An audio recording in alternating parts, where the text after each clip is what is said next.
tous et bienvenue à la COF pour découvrir un nouveau métier, celui de chef d'atelier. Et c'est Lucas qui m'a donné rendez-vous ici sur le parc des véhicules. Salut Lucas. Salut Alex. Comment ça va? Super, et toi? Bah écoute, je suis très content d'arriver ici chez toi. Bienvenue à la COF. Bon, j'ai l'impression qu'il y a quand même beaucoup de véhicules différents. Tout à fait, on a énormément de véhicules différents. Des tracteurs, des mini-peds, des camions, des utilitaires. C'est vraiment très large. Mais ici c'est vraiment le lieu de stockage. Je propose qu'on aille à l'atelier pour voir le cœur du métier. Moi je te suis.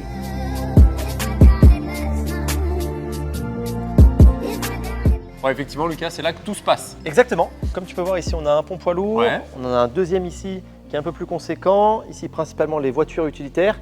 Et on a un plus petit pont voiture juste au fond. Bon, je vois que tu travailles pas seul non plus. J'ai 3 techniciens et une apprentie. D'accord. Tu as Nicolas, il a fait ses armes à l'époque en mécanique, il a fait une petite pause et il est revenu à la mécanique. Lui, c'est un peu notre perfectionniste, il aime bien quand tout est carré. En deuxième, Daouda, qui lui est notre plus ancien. Il a fait ses études ici, son alternance et il a continué. Actuellement, c'est vraiment notre référent poids lourd et équipement. On a recruté récemment Ludovic, qui lui est un agent qui faisait principalement de la voiture, très technique. Et il a vraiment cette mentalité service privé. Il faut que ça dépote, il faut que ça envoie. Exactement. Pour finir, on a Lou, qui est notre alternante, qui est arrivée fin août, qui est là chez nous pour un apprentissage, donc qui alterne avec les 3 mécaniciens, histoire de voir un maximum de choses et qu'elle apprenne le plus vite possible. Chacun a son emplacement, ses outils et peut travailler en autonomie.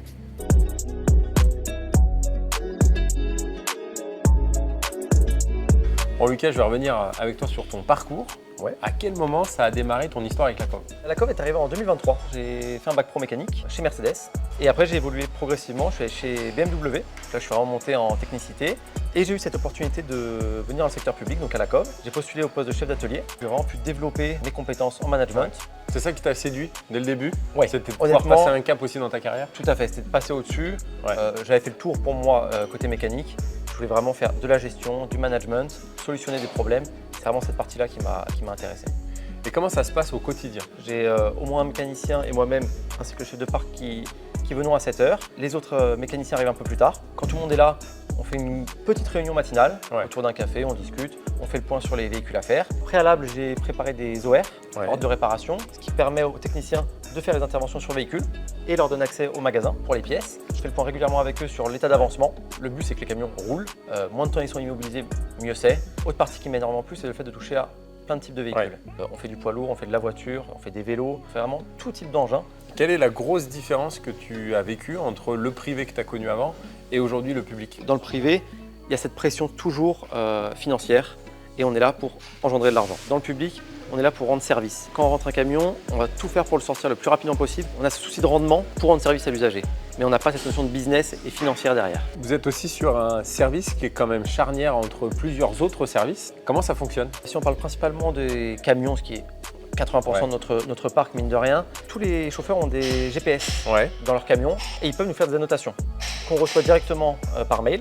À midi, je reçois toutes les alertes et nous, l'après-midi, j'organise un maximum d'interventions pour que tous les véhicules qui ont eu des problèmes puissent être réparés, que le lendemain, ils puissent tourner.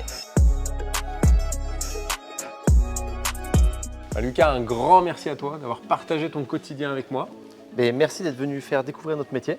Écoute, c'était avec un grand plaisir parce que j'ai pu me rendre compte aussi qu'il y avait toute une face cachée qu'on n'imaginait pas, avec beaucoup de missions différentes et en même temps des véhicules qui sont complètement différents aussi les uns des autres. Tout à fait, et je suis très content que tu aies pu voir ce qu'on faisait ici à l'atelier avec nos équipes et de quoi on était capable. Merci beaucoup à toi, puis à bientôt. À bientôt. Et puis quant à nous, on ne se quitte pas puisqu'on se retrouve sur la cof.fr pour découvrir cet épisode et tous les autres.